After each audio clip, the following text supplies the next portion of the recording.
everyone. Welcome to the show, My So-Called Fabulous. I'm Tiffany. Welcome, everyone. And we have talked about children on the show. We've talked about bullying.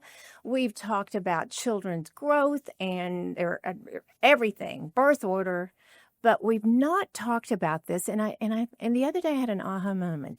We have not talked about children, trauma, and divorce and everything. Death. We've not talked about it. And I'm like, I think I've done the kids a disservice, even though I didn't mean to. But I have been collaborating with my precious friend, Allison Volk, for years. But we were talking this summer and just kind of throwing around a few things. And we decided to bring on this fabulous woman. But before I introduce her to you all, I want to say a quote to you. And I want you to listen. And you may have to just rewind it a few times. But it's not the challenges themselves that harm kids. It's the silence and conflict that force them to fill in their own story and make sense of it alone. If you really listen to that, it resonates with me as a parent, me as a daughter, and so much more. So we're bringing in this amazing woman from Dallas, Texas. She's a family therapist, Julia Hoffman. She's with the Hoffman Collaborative Therapy. She's a family therapist, and if you go to her website, you'll see the amazing things that she's doing and that she has done. So everyone, welcome to the show, Julia. Thank you, Tiffany. You're so Thank you welcome. much for that intro. I get to meet you in person. We've met multiple times on Zoom, for sure. But it's so nice to talk to you. And actually, I love having people in the studio because I get to touch and feel and get the body chemistry. Yeah, it's different. Yes, which takes me to kiddos. And you have children. I have a child. I have a bonus children. And, you know, I have a lot of woulda, coulda, shouldas with my child, which turned out pretty darn well. Yeah. But I made mistakes along the way. I wish I'd had you along in my life for sure. But let's talk about children and trauma and children that are going through so many things. And my daughter and I were talking about it over on the way over here today. We were talking about the things that are thrown at our kids every single day, because when I was growing up, there was no social media. So what are you seeing out there? You're a family therapist. How are you helping kids? Yeah. Well, I can start in my home. Yes. Because I had just last night, I knew I was going to be seeing you and talking about this. And just last night, I had one of my kids. I have 4 kids. One is a senior in college, 4 daughters. One is 15, 12, and 7. So one of them came to me and had just a friend thing. And she was having a hard time with it. And I immediately felt myself go to, I don't like this. I want to fix this. I want to fix this for her. Right. And when you said you wished you'd had me when you were a parent, I wish I'd had me You or wish this you'd have information. this version of yourself? I wish I'd had this information Right. before, that it is not our job to take away our children's pain and discomfort. And that is really, really hard for parents to not only accept, but actually do, which is why we're going to have this conversation about how to have some of these talks with our kids that as parents are really difficult for us, and what to do. But Julia, we want to do that. That's my, just like them. you. I want to protect them from everything. So are you trying to teach the child or the parent? It's like who came first, the chicken or the egg? Yeah. I mean, in this moment, the parent. the parent. For sure. Yeah. So this is my favorite parenting analogy, my favorite visual. Dr. Becky Kennedy, I love to attribute other, especially female thought leaders. She's an incredible psychologist. And Dr. Becky talks about our children's life is like a field. If you picture a field, and the field has all these park benches everywhere, and each bench represents a moment. They won the game. They got broken up with, first heartbreak. They got a D on the test. They got an A on a test. All the different experiences that our kids are going to face, that your daughter has faced. She's now 25, right? So all of these things, our job as parents, when our child is on the bench, I got a D on the bench, our job is not to get them to move off the bench so that they don't feel the discomfort of it. Our job is to sit with them and stay with them in that feeling. And the reason is because they are going to have those experiences, feeling left out, feeling scared, feeling joy for the whole rest of their life, right? Mm-hmm. So we have them for this period of time. I don't even want to say 18 because lately, right? They stick around a lot longer. I mean, into their 20s and stuff. They need us. They need us a lot longer. But our job is to prep them for growing up. And if I'm uncomfortable with my kid being on the disappointed bench and I try to move them to, don't worry about that. You don't need to worry about that. You didn't get invited to the party. I'm going to throw a bigger party. You don't even have to think about that. That tells them your feelings are too much for me to handle. They're too much for you. Let's not even think about it and go. Wow. And so when they're an adult and they don't get invited to the party, they don't have that same practice that they did when they were a child. Oh, okay. You got me now. Yeah. It's so purposeful to me. Yeah, because I remember Kennedy not getting involved and invited to a movie or something. Mm-hmm. I was devastated. Mm-hmm. I was so sad. I was, sad for her and she probably was fine. And so how I handled that by screaming at the mother that didn't invite her, because I did that. It was one of my more proud times. Okay. It's okay. I've had a lot of those. The big feelings. I've had a lot of those. They have big feelings. We have big feelings. Yes, big feelings, because was I reflecting off me not getting invited to something as I was a child? That's deep. Have you not been invited to something as an adult? Yeah. Yeah. And it feels the same? It feels the same.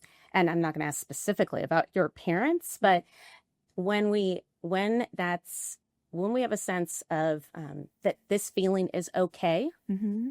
I don't have to be scared of this feeling. Right. As a child, it helps us when we're grown up that you could have been like, okay, I wasn't invited. Yeah. I'm going to sit with it. I'm not going to run from it. I'm not going to try to get off this bench to go to the other bench. Right. Wow.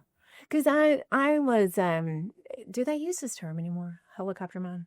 Oh, sure. And I own it. Yeah. I own it. Mm-hmm. Helicopter mom and still helicopter mom. Now it's free range parenting. What? The pendulum swung from chicken. I know. What? Just let them go around. The pendulum. My husband says that a lot of time. He's had a few marriages. He's had 4. Mm-hmm. I'm the 4th and final, but he says they're not his fault, of course. But that the pendulum has swung because things that we didn't get as children, we feel the need to give our children, right? Absolutely. Is that still going on or not? It is. It is. Yeah. We see it all. We're trying to fill. Yeah. We're trying to fill something we didn't get. That we didn't get. Because I didn't grow up. I was, middle low class, but in that section, blue collar. Yeah. Yeah, but we didn't have anywhere to go. Did you grow up with affection? Like, if you were sad, if you had a problem, and you went to, it could be a parent, could be a grandparent or an aunt, and were they with you in that feeling? I don't know. Yeah, it's kind of hard to remember, which is why a lot of the time what I say, like if you were to ask me what's the most important thing to do when your child is hurting, or the most important thing to say, it's not about saying anything. It's just about being there and talking and just being close. Someone told me one time when my daughter was born, if she ever wants to talk to you, listen, stop what you're doing. And as a single mother, it was very difficult. She goes, Mom. And I remember pulling over. She was in her car seat, and she's, Mom. And I pulled over and I went, what? And she's like, I forgot. You know what I mean? But always listen and just stop what you're doing. And so that's invaluable to us to listen, because she still to this day comes to me and shares things with me. Yeah. She probably wasn't needing anything particular other than to know that you are there. My attention. Your attention. And we can't always do that. Doesn't mean follow them around and say, I'm here and available and open to you, your every need.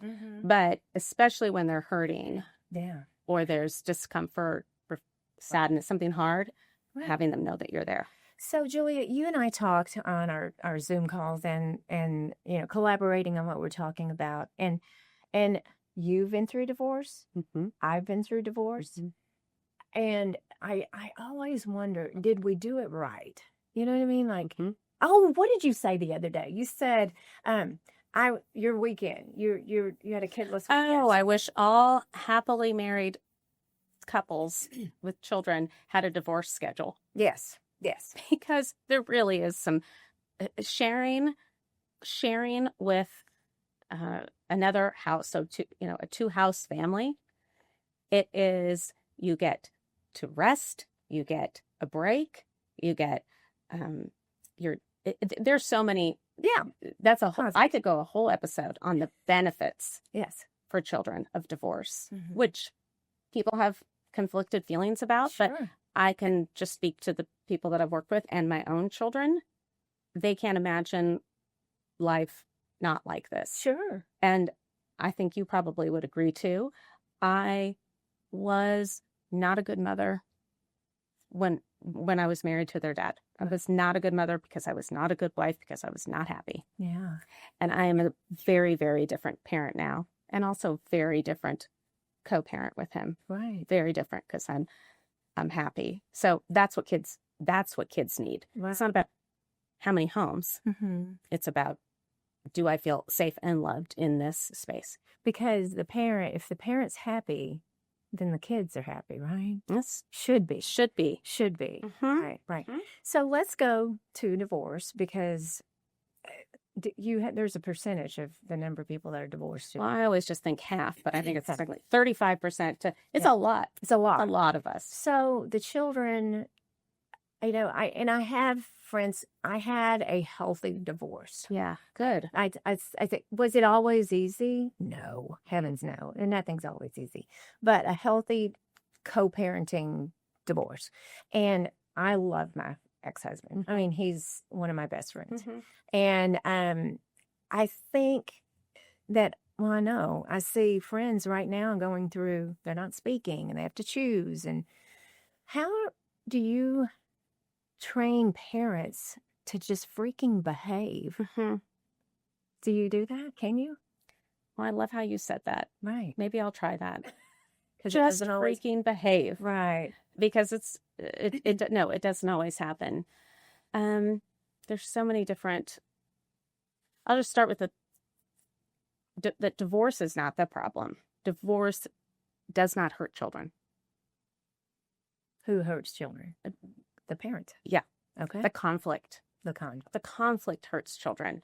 Yeah. Right? Yeah. So if parents, and because all parents, I believe, have the best of intentions. We all have the best of intentions. So if parents could really understand that the divorce is not a failure, they have not failed their children. But I know what happens is we feel so much guilt and shame for this divorce and what we're doing to our children that when you feel guilt and shame, nobody wants to feel that. It's something that you just want to move away from. But that is actually the starting point. That's you've decided to divorce, right? That's the starting over point for your family to really build connection, which I understand that can sound kind of woo-woo or crazy, but it is true. Right. You're all going, when you go through something hard with people, you get really close, right? That kind of like it's a trauma bonding thing. There's a lot of ways to do it and still stay close, but parents have to let go of it's a foregone conclusion that I've damaged my child. Right. It's really dangerous thinking. Right.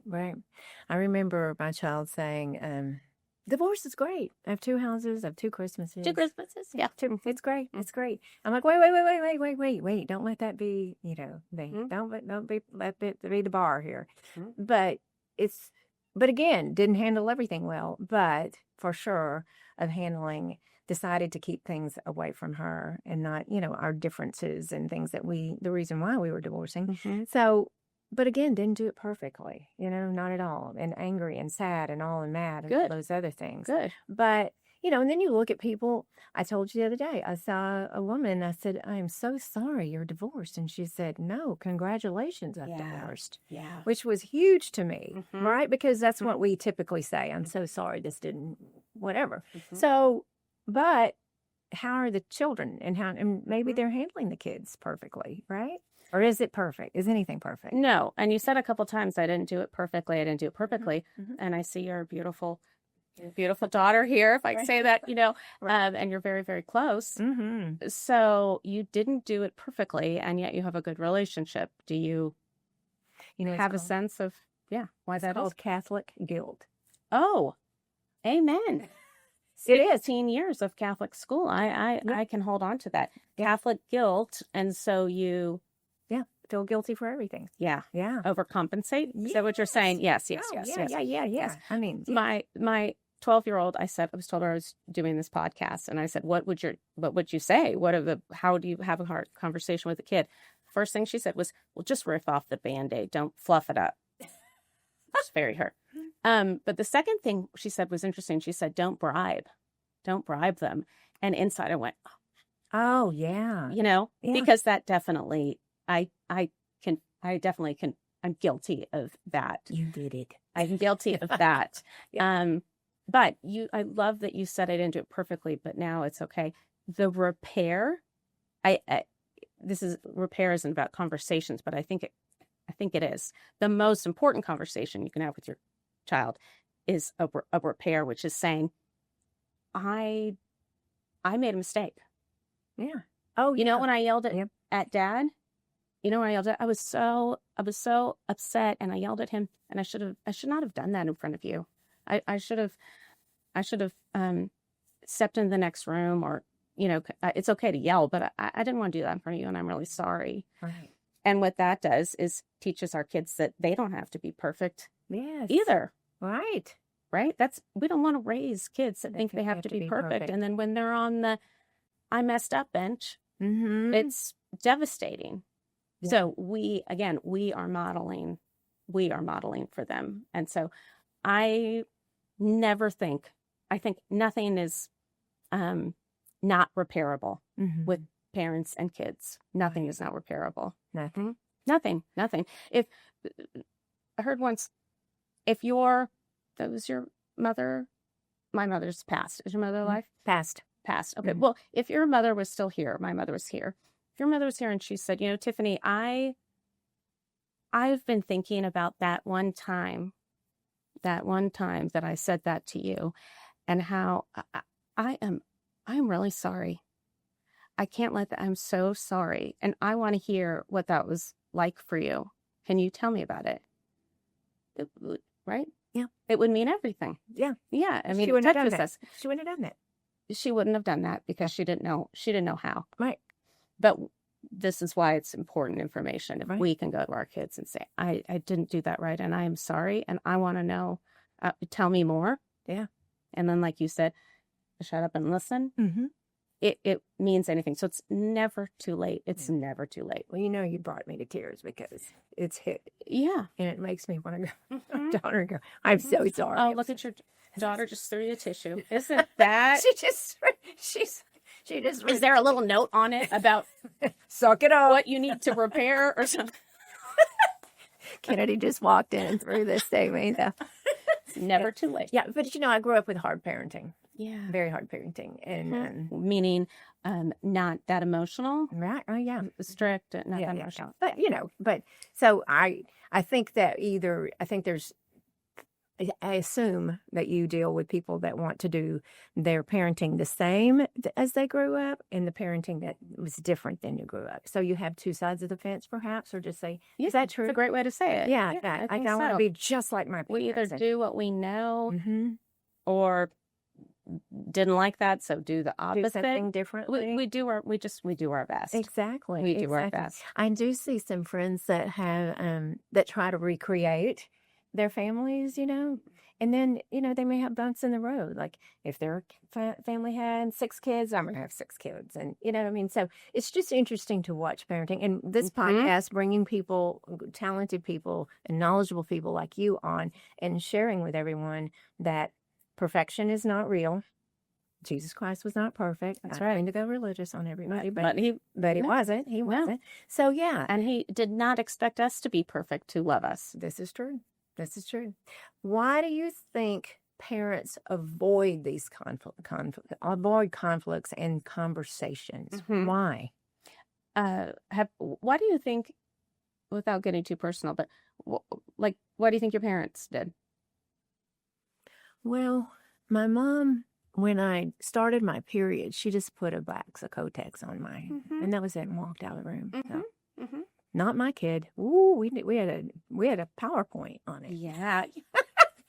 Will you share that with me if you still have it? That's great. You know what I mean? Like we're gonna just over explain. Yes. Because I had to find out from my friends, and I was Catholic and I couldn't wear a tampon because that was like having sex. Yeah. Yeah. So so everything changes. It's a shift. Yeah. And I told you about the Catholic guilt. So, but it wasn't because your mom didn't love you or didn't care. No, she loved. She was giving you what you thought you needed. I guess so. And she probably was a Kotex.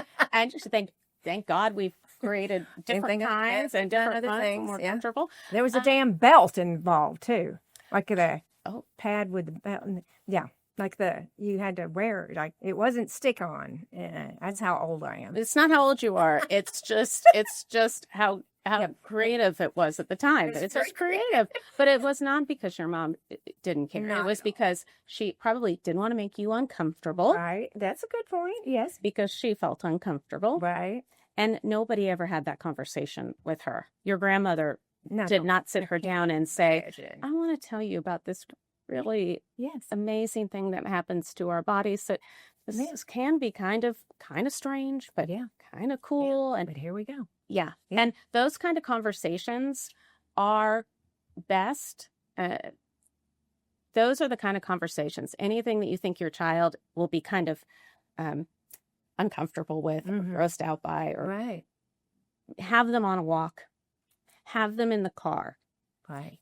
That's not a eye contact kind of conversation, or it doesn't have to be. That is great information. It doesn't have to be. Right. So you're driving, and I just try to stay as kind of neutral as possible. Like when one of them told me, I think I got a spot. Oh, okay. So tell me, let's talk about what you need. Do you want to pack some in your, pads in your backpack? Do you want to just like normal?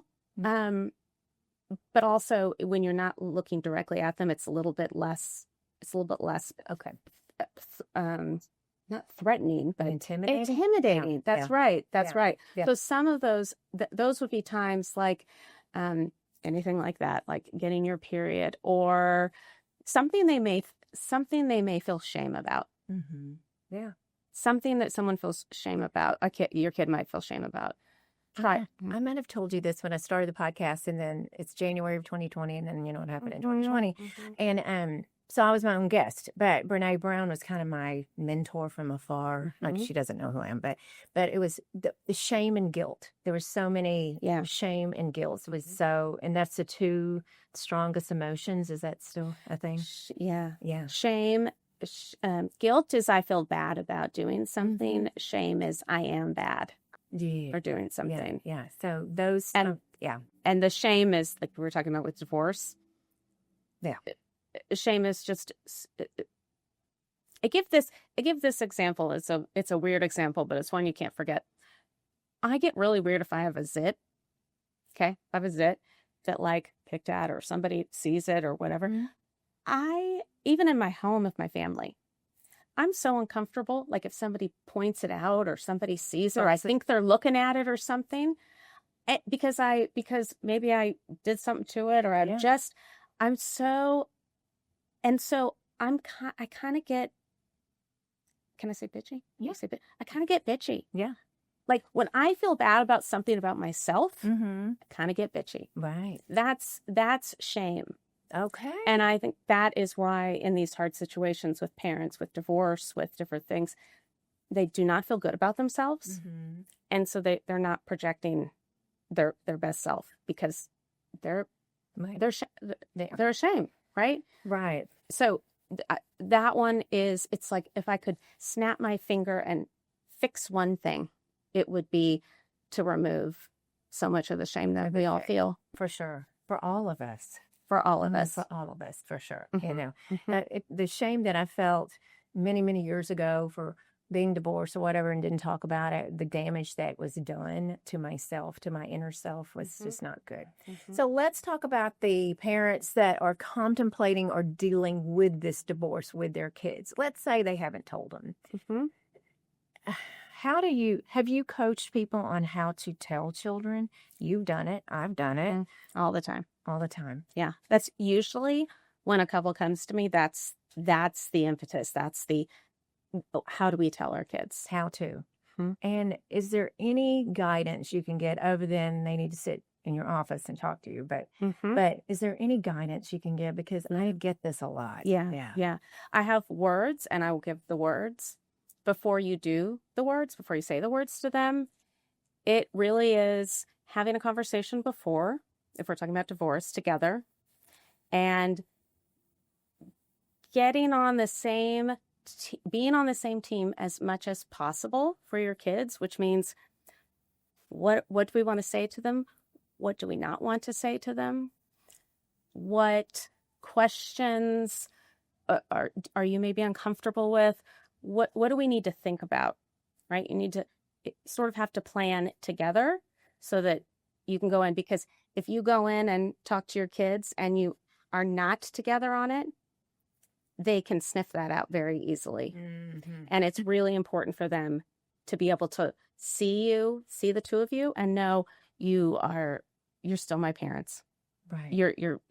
I'm not looking at two people who are totally against each other. And it is possible. It is possible to do that. Like, I really believe the language I say is, we don't have the kind of love that's needed for a happy, healthy marriage. Right. We just don't have that. We do have the kind of love that's needed to be your parents. Mm-hmm. We will always love each other as your parents, and we will always love you as your parents. But we just don't have the kind of love that's needed anymore. People change, and our love for each other has changed. A married love, adult love can change. Love for our kids never changes. Wow. That is powerful. And yeah. And then stop talking. Yeah. And see what questions that they have. And you really only need to have that very beginning part. If I had to stress anything, you just have to have that beginning part and then respond to the question. Mm-hmm. If they're asking the question, they're probably ready for the answer, the age-appropriate answer. Right. If they're not asking the question, they're not ready for it, and don't give it to them. Right. And also, this is very common that people think they have to have all the information, all the details before talking to the kids. We are getting divorced, and this is where the living situation, and this is how it's going to work. You do not have to have all the information. You just have to assure them that you can come to me with any questions. I don't know the answer to that yet. Like, how often am I going to be with dad or mom? Sure. We are figuring that out together. That's our parenting work. We're figuring it out together. And you can always ask us. And when we know, we will let you know. It's as simple as that. They just, information is not what is comforting to children. Knowing that they can talk about it, ask questions, and that there's space for it, that is what's important. That's what's important, because that's huge. Absolutely. It's huge. So in this whole divorce, it brings up so many topics that we could talk on and on about. But with parenting and divorce, brings up so many things that's happening in the world with grief and loss. Mm-hmm. Because divorce is a form of grief and loss for the children. Yes, for sure. And us. Yeah, and us, for sure. Mm-hmm. For sure. Mm-hmm.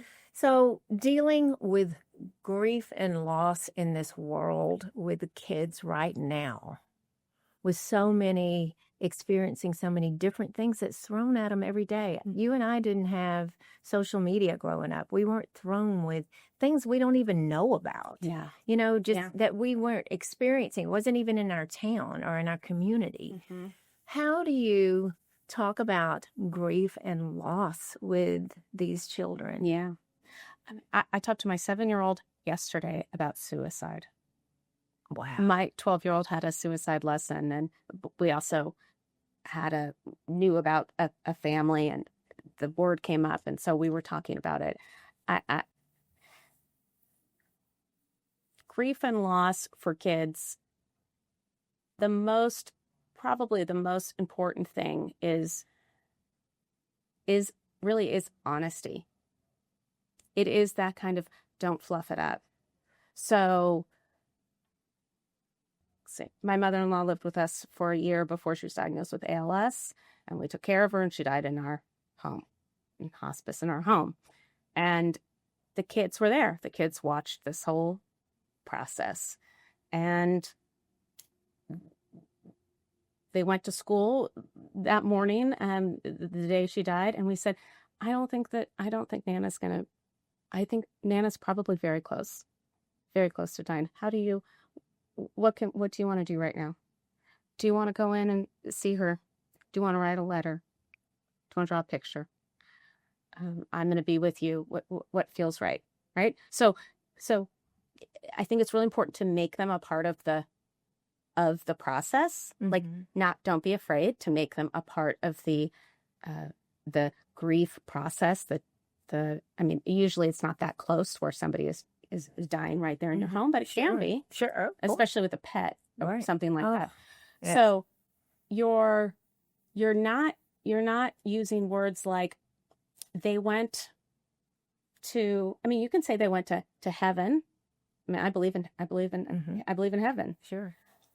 There's also a level of information that they need so that they're not scared, right?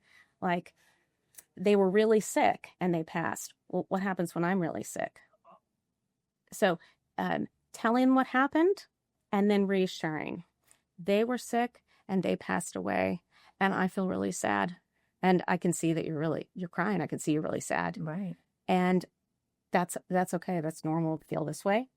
And you are healthy and I am healthy, and we're going to get through this together. Right. Right. So saying the fact, normalizing it, because grief is normal. If people, it's life.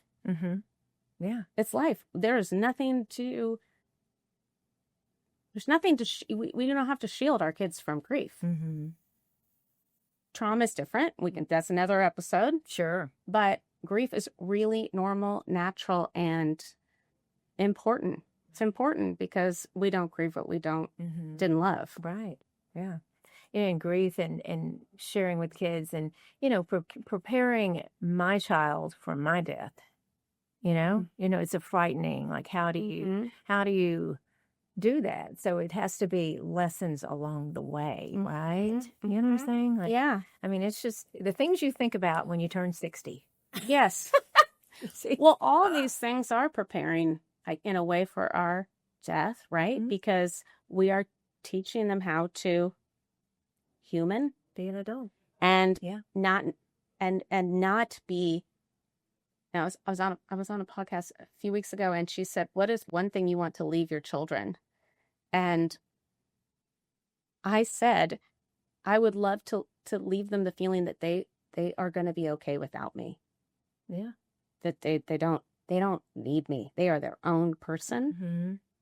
My influence and spirit obviously will be with them, but I never want them to think that they're dependent on me. Right. And again, that's what we're talking about. We're talking about getting them comfortable with all the aspects of life, right, for that big, beautiful life that, God willing, they're going to have. Absolutely. So you're helping a lot of families, and it's amazing because I can see in your eyes too, because you have experienced as well, right? We've all experienced. Yeah, my parents, my stepdad, my mom, my dad, my mother-in-law. Yeah, we've had a lot of loss. A lot of loss. Yeah. And it has been I think they would say that it has been beautiful. My, I know we're towards the end, but I'll share this just briefly. When my mother passed, it was very shocking and very, very unexpected. And so I was obviously very upset. And probably a couple hours after I found out, I don't even remember the details of how, but I asked the kids if they wanted to, what do you want to do to remember Nama right now? And they got a candle that they had made with her, which is, and they got blueberries and pomegranate juice. I mean, a little Catholic bit, like little, boy of Christ, and they had this whole pictures of them with Nama and special things that they'd given her. And we had 2 hours after I found, we had this little beautiful ceremony in our living room. And they did not need to, they were a part of that, as equally a part of that as I was. And I love inviting kids into, rituals and things like that. Like, they taught me in that moment. They really taught me. Because the kids can teach the parents. For sure. In more ways than one. Sure. Yeah. And you let them do what they wanted to do. Yeah. Of course. There's no mistakes. I really believe that. There's no mistakes. There's no right or wrong. Just doing the best. We're all just doing the best that we can. And as summarizing this too, is what I've heard the most out of you today is to listen to your kids and to their needs. Because if you have a child that's talking to you, that's a win. And then if you listen, that's a win. I have a friend that their child has gone through some trauma lately, and she shared with me that she's listening to her children. And, it's, just letting them talk, like we said earlier. So my 7-year-old last week yelled, screamed outside, "I don't want to live in 2 houses. I just want to be normal." Oh, gosh. Okay. And at the time, she did not want to be at our house. She wanted to be at Dad's house. And I, in the moment, did I have some feelings? Of course. Yes. Human. But after, I thought, thank goodness she feels comfortable telling me that. Yes. How wonderful she feels comfortable telling me that. And it wasn't about the 2 houses and that. She just needed to say, this is hard. And we can do hard things. And we can do hard things. Yes. And we can support them to do hard things, and we're right along with them. That's right. Well, thank you for your insight. I've loved this conversation. I know. There's you should listen more than you talk, and I did not do that today, but I'm capable of it. No, because this is you're talking, I'm listening. When I'm working, I really do try to listen more. But thank you for inviting me to talk, and I encourage everyone, talk to your kids, have all the good, messy, hard, fun conversations, and you can always repair. And if you all need help, Julia's information is in the show notes. Her website, you can message her social media. You can find her on there if you have any questions, because we've talked about in the last week so many topics that we want to get through, but we only have 30 minutes in here. So, but there's so many things we want to talk about. There's so many things. There's so many tips. Last tip. This is very helpful. If you want your child to talk more, yes, you just repeat the last couple words that they say. Oh, this is like a negotiator. His name's Chris Voss, and he says that. So you just repeat the last things they say. The last things they say, and then, and then I'm going to say, the last things they say, because then they just keep going and they're comfortable. They're comfortable doing that, right? You literally, the last 2 to 3 words. Try it with children, adults, anybody. That when I get in the car with they're never, and they won't know, and you kind of feel like you're playing a little bit of a trick. But it is brilliant, and it works, and I loved being here. And you're so sweet. Talking with you and thinking about your mama and your daughter, and being mama and all the guilt, Catholic and guilt. all the Catholic guilt. It's a deal. Yeah, it's a hummer. It's a whole thing. It's a whole thing. Yeah, we'll go out and talk about that over the margarita. Oh, yeah. Mhm. Some communion wine, actually. That's right. That's right. So thank you Well, for having thank me. you. And I know you're helping so many people, and I appreciate you sharing on the show because there's a lot of help that needs to be Yeah, done. it's really an honor. Yeah, It's a absolutely. privilege. Yeah. Thank you. Absolutely. Well, y'all, thank you so much. Again, if you have any questions, because I know there's so much going on in the world right now, it's just crazy. But if you have any questions, please, we are happy to answer, and they'll be in the show notes, and we can find her. It is Hoffman Collaborative Therapy. .com, right? That's it. Yeah. Collaborative therapy for sure. Mhm. And I say this to you every single Tuesday, and I'm going to say it again today. Keep being fabulous.